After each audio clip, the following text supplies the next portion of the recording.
নমস্কার বন্ধুরা, আজকে শেয়ার করব কুমড়ো শাকের রেসিপি। এভাবে বানালে যারা শাক খেতে পছন্দ করেন না তারাও চেয়ে খাবেন। তো চলুন শুরু করা যাক আজকের এই রেসিপি। তো আজকের এই রেসিপির জন্য আমি এখানে নিয়েছি 1 আঁটি পরিমাণ কুমড়ো শাক। শাকগুলোকে ছোট ছোট টুকরো করে কেটে নিয়েছি, আর ডাঁটাগুলোকে দেখুন একটু লম্বা লম্বা রেখে কেটে নিয়েছি। এখন এই শাক খুব ভালোভাবে ধুয়ে নিতে হবে। ধুয়ে নেবার পর এখন আমরা চলে যাব রান্নার দিকে। একটা কড়াইতে এখানে 1 চামচ মতো সর্ষের তেল নিয়ে তেল ভালোভাবে গরম করে তার মধ্যে দিয়ে দিলাম আমি হাফ কাপ মতো মসুর ডাল। এখন এই ডালটাকে আমাদের 1 মিনিটের মতো ভেজে নিতে হবে। খুব বেশিক্ষণ কিন্তু ভাজার এখানে দরকার নেই বন্ধুরা। মিনিট খানেক মতো ভেজে নেবার পর এখন এর মধ্যে যোগ করে দেবো আমরা 1 বাটি পরিমাণ জল।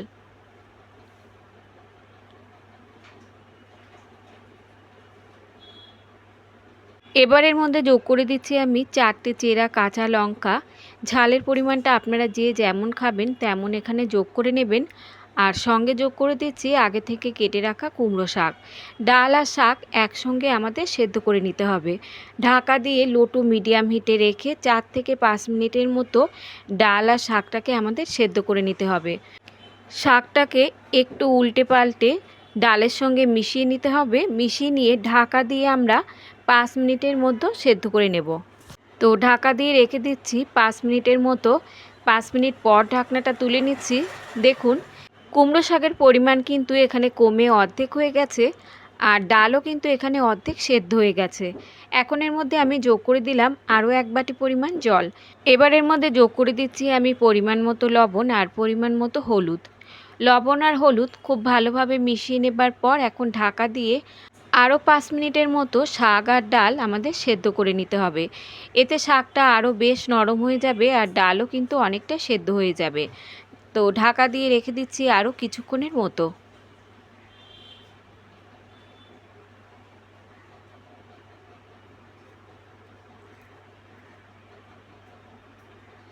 5 মিনিট পর ঢাকনাটা তুলে নিচ্ছি। দেখুন বন্ধুরা, এখানে কিন্তু শাক আর ডাল বেশ ভালোভাবে নরম হয়ে গেছে।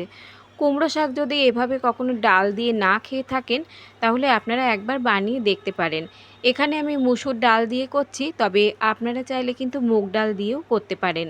এখন এই শাক অন্য একটা পাত্রে নামিয়ে নিয়ে কড়াই ভালো করে পরিষ্কার করে নিয়ে এই কড়াইতে আমি দিয়ে দিচ্ছি 1 চামচ মতো গোটা জিরে। জিরেটাকে লো টু মিডিয়াম হিটে রেখে হালকা করে ভেজে নিতে হবে। জিরে হালকা করে ভেজে নেবার পর গরম থাকতে থাকতেই আমি এটাকে শিলপাটায় বেটে নেব। যেহেতু অল্প মশলা, তো আমি শিলপাটায় এখানে গুঁড়ো করে নিয়েছি। এখন এই কড়াইতেই আমি যোগ করে দিচ্ছি 1 থেকে 2 চামচ মতো সর্ষের তেল। তেল ভালোভাবে গরম হলে তেলের মধ্যে দিয়ে দিচ্ছি এখানে কেটে রাখা আলু। আমি এখানে 3টে মিডিয়াম সাইজের আলু কেটে রেখেছিলাম একটু লম্বা লম্বা করে। তো আলুগুলোকে আমরা এবার ভেজে নেব। সঙ্গে সামান্য একটু লবণ আর সামান্য একটু হলুদ যোগ করে দিলাম। আর এখানে আলুগুলোকে 90% মতো সেদ্ধ হয়ে যাবে, ঠিক সেরকমভাবেই কিন্তু আলুগুলোকে ভেজে নিতে হবে। তো হাই হিটে রেখে আমি 4 থেকে 5 মিনিটের মতো আলুগুলোকে ভেজে নেব, যতক্ষণ না আলুতে বেশ একটা লালচে রং ধরে যায় আর আলুগুলো 90%-এর মতো সেদ্ধ হয়ে যায়। 4 থেকে 5 মিনিটের মতো ভাজার পর দেখুন আলুতে বেশ একটা লালচে রং ধরে গেছে। এখন এই আলুগুলোকে তুলে নেব।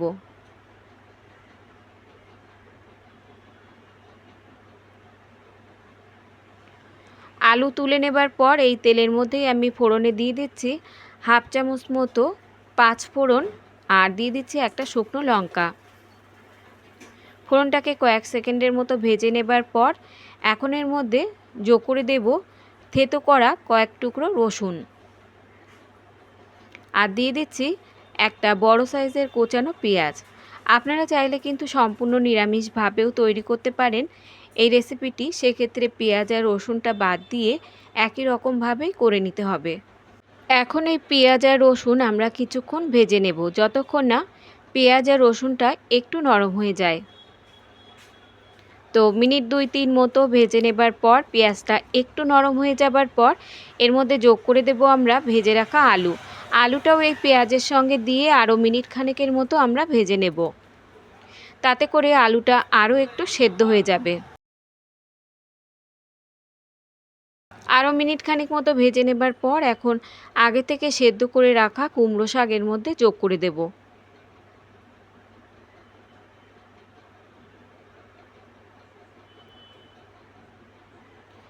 রেসিপিটি তৈরি করতে কিন্তু আর খুব বেশি সময় লাগবে না বন্ধুরা। 4 থেকে 5 মিনিটের মতো রান্না করলেই কিন্তু দারুণ স্বাদের কুমড়ো শাকের এই রেসিপি একদমই রেডি হয়ে যাবে।